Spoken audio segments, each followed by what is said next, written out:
Hello' everyone, মই মোৰ নতুন এটি ভিডিঅ'লৈ আপোনালোক সকলোকে স্বাগতম জনাইছোঁ।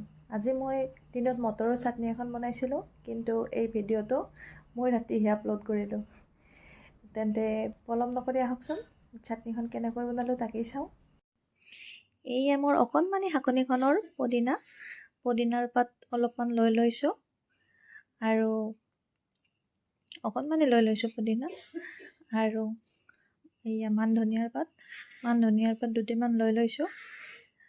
এইয়া মান ধনিয়াখিনি ওচৰতে নতুনকৈ পথাৰৰ মাটি পেলোৱা হৈছিল, সেইকাৰণে অকণ লেতেৰা হোৱা যেন লাগিছে। আৰু এইয়া অলপ মানিমুনিৰ পাতো লৈ লৈছোঁ।